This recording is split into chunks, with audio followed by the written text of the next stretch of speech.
love the channel and find it useful in becoming a happy retiree. Subscribe today. Let's talk to Helen in Woodstock. Helen, what's going on up there in Woodstock? How can I help?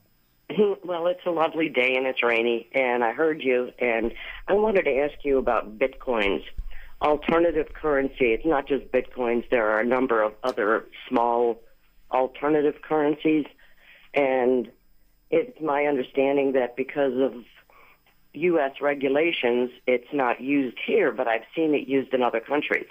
Well, from what I can tell, it's only been a couple of weeks, and there was a giant report about a coffee shop. I think it's a big coffee shop in Russia that's using Bitcoin. There's a website called bitcoinrestaurants.net, and this is all United States.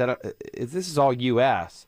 And there are a bunch of different places within the United States, at least that they say they take Bitcoin.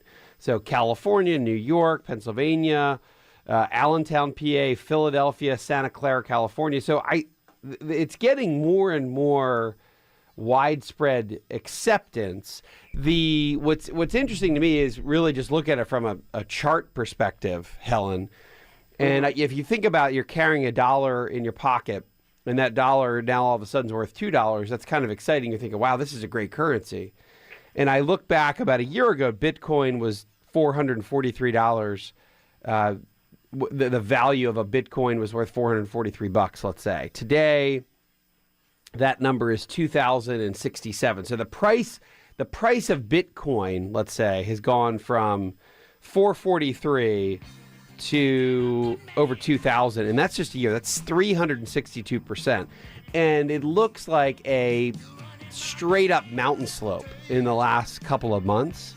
So the problem I see in this, and I'm not saying it's not a long-term currency that stays around for the next decade. The problem is just the sheer volatility. What goes up like a K2 mountain will come down usually. So what I think will happen, and the problem with this is that you could see the $2,000 come back down to 1,000 as soon as there's another security breach, and there will be. So I just don't like it for the volatility. It's not a commentary on whether it stays around long-term or not. It's just you don't want $1 to now be worth 50 cents in your pocket. That's my worry. Hi, I'm Wes Moss, and thanks for taking a minute to hear about what's so different about my new book, You Can Retire Sooner Than You Think. So unlike other retirement books, this book will give you a step-by-step guide, whether you're in your 20s or 30s or 40s or 50s, to learn from what these successful and happy retirees did to get there. I hope you enjoy the book, but more importantly, I know that it'll help you retire sooner than you think.